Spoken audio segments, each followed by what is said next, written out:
The Story of Gumluck, the Wizard, by Adam Rex.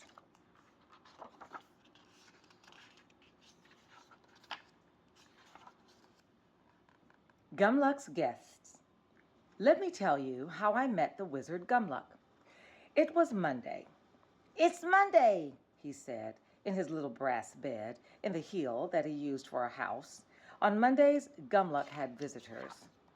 He changed out of his nightgown and into his day gown. So much to do. Look at him hopping around. Ridiculous. What a buggy bumper.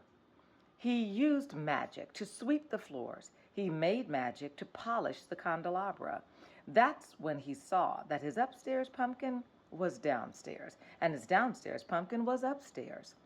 If you are not a wizard, you probably don't have upstairs pumpkins and downstairs pumpkins, or maybe you do, but you don't mind mixing them up. I think that's very smart of you. "Such a mess," Gumluck sighed, "and everything must be just right for my guests." So he pushed his pumpkins into place and walked outside to have a look at his house. A raven was in the yard, hunting for sticks and straw.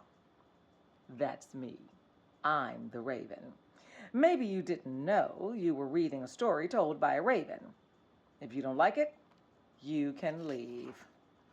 But look, this is a story about helping and haunting, a story of good lies and bad truths, ghosts and gold, the story of a dance, a disaster, and the day I fell in love. So you might as well stay, because most of all, I want to tell you that last part, and it doesn't happen until the end.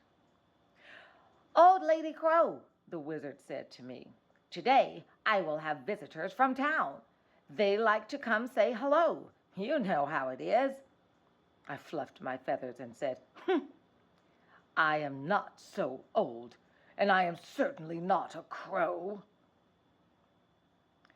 "You know, the townspeople call me the little wizard who lives in the big hill," Gumluck said. Then he chewed his lip. "But do you think my hill is big enough?" "I don't know," I thought. "I do not care." He said, "What if someone comes looking for the little wizard who lives in the big hill, and when they see my hill, they say, 'That is not so big. This must not be the place.' They might walk right by without stopping. That wouldn't do." Gumluck the wizard rolled up his sleeves and made a shovel out of magic.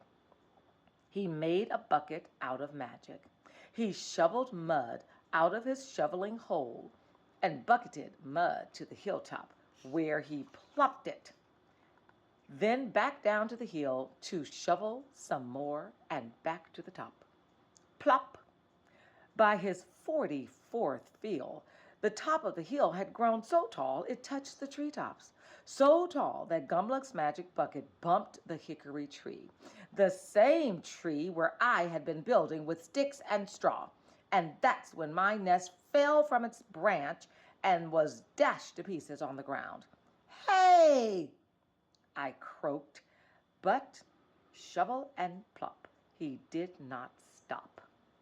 He didn't know what he had done. He shoveled and plopped from the hole to the top until he thought he had shoveled enough. "Now that is a big hole, a big hill, Old Lady Crow," he told me. "Wouldn't you say?" "Farfel," is what I said. I shouldn't have. I was angry. Don't you go saying farfel. It's a grown-up word. When bumpkins and pumpkins knock nests out of hickory trees. "Oh," said Gumluck, "listen. So, though I was mad, I did listen to the sound of footsteps coming through the forest. 'Someone is coming,' he cheered." Gumluck raced back inside his home in the hill. He owed me a nest, so I raced right after him.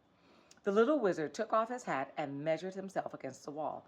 "I know what you are thinking, Old Lady Crow," he told me. "You are thinking the hill is big enough, but is that wizard little enough?"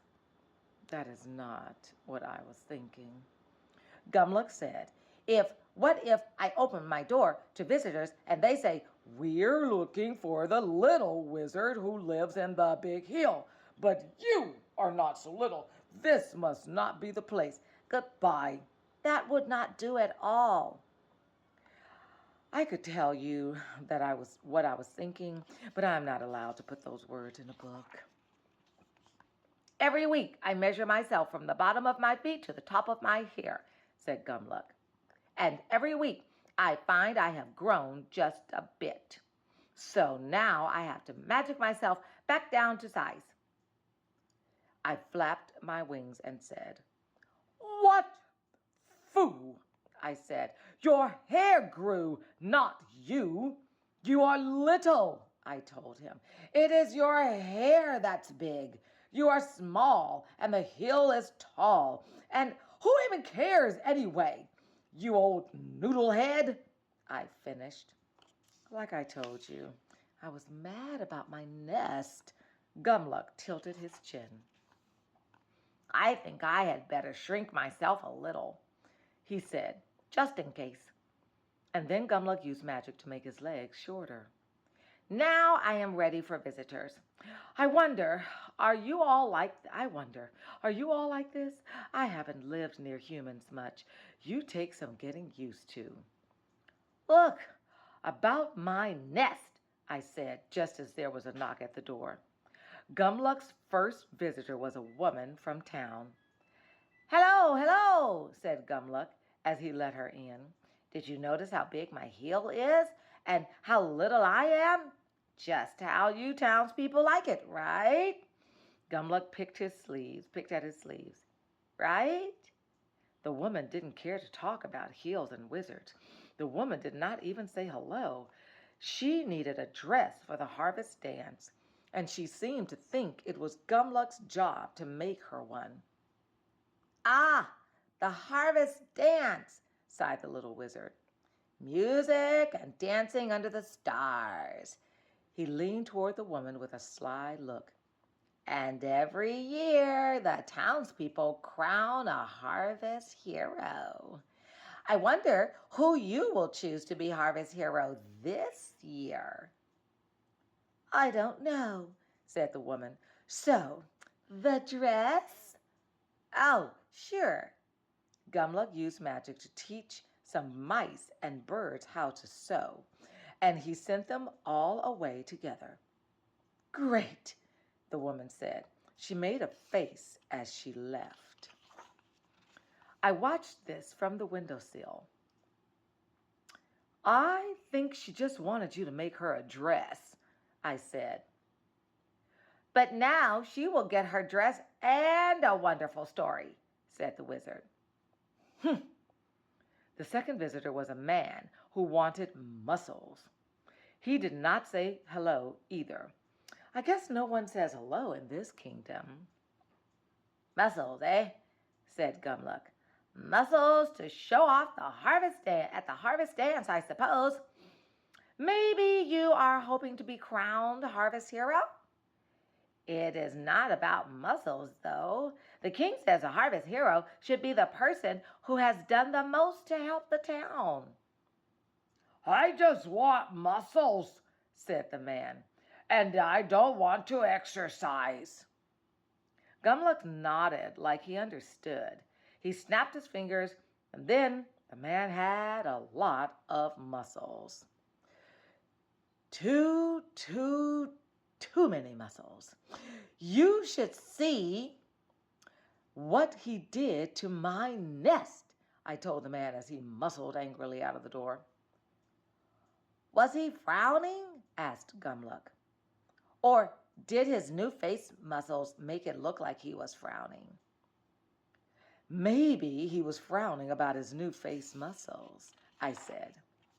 The third visitor was a prince. From the castle, I guess.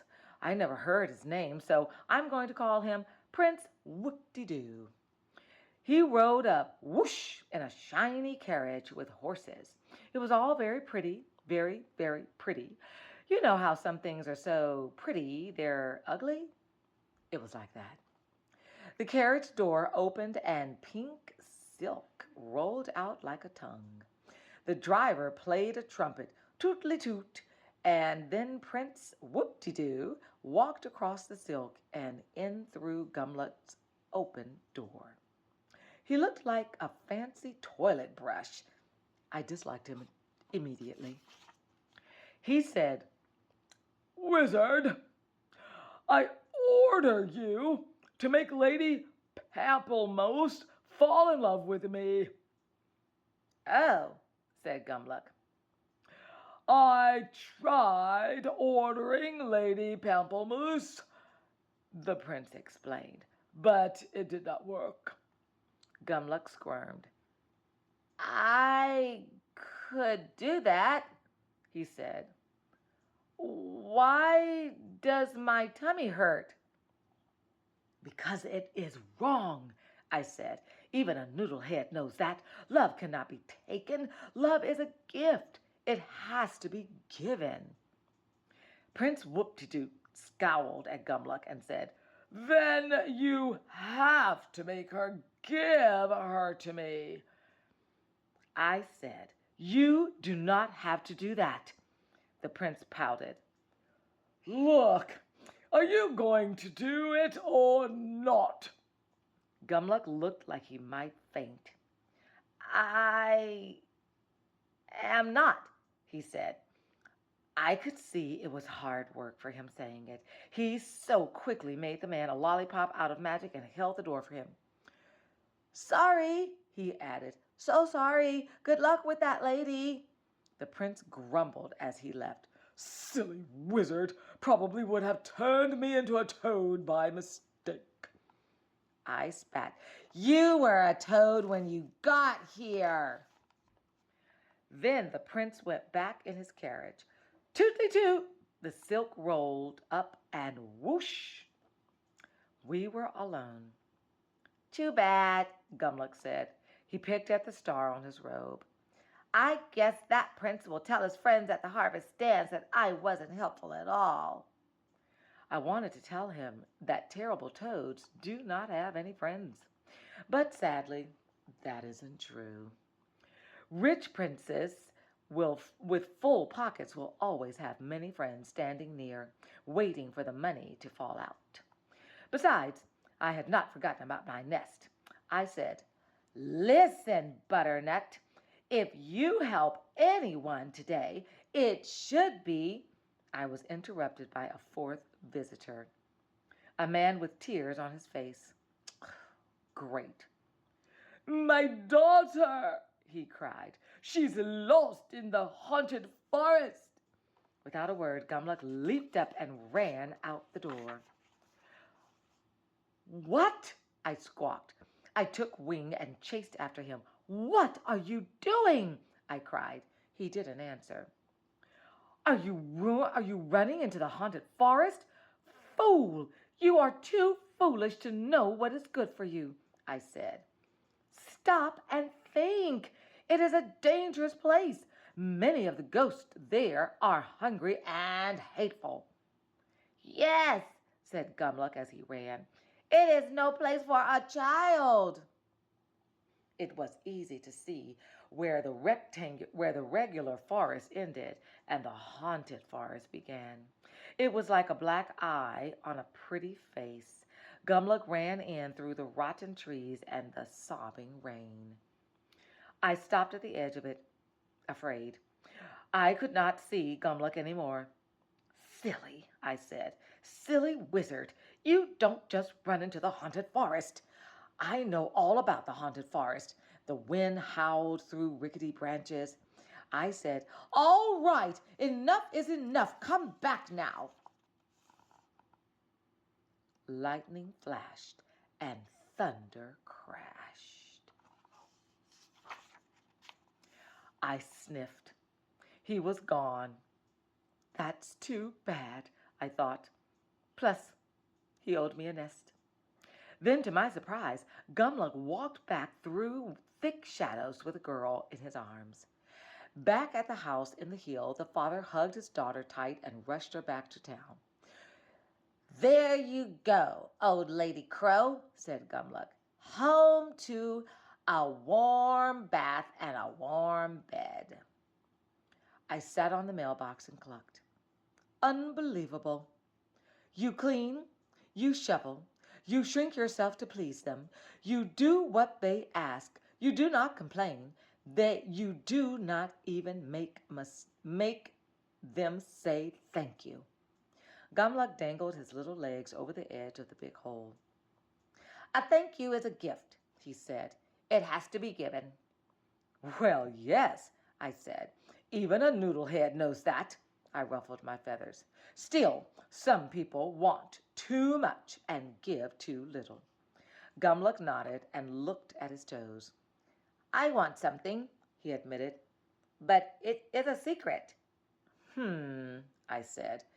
Is your secret that you want to be crowned harvest hero at the harvest dance? He shivered. How did you know that? Are you a wizard too, Old Lady Crow? He could have used a warm bath himself. He was cold and wet from the rain.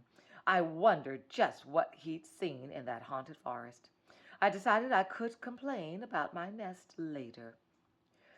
Please stop calling me Old Lady Crow, I said. I am a raven, and my name is Helvetica. It is, you know. Helvetica is my name. How do you do? The wizard smiled.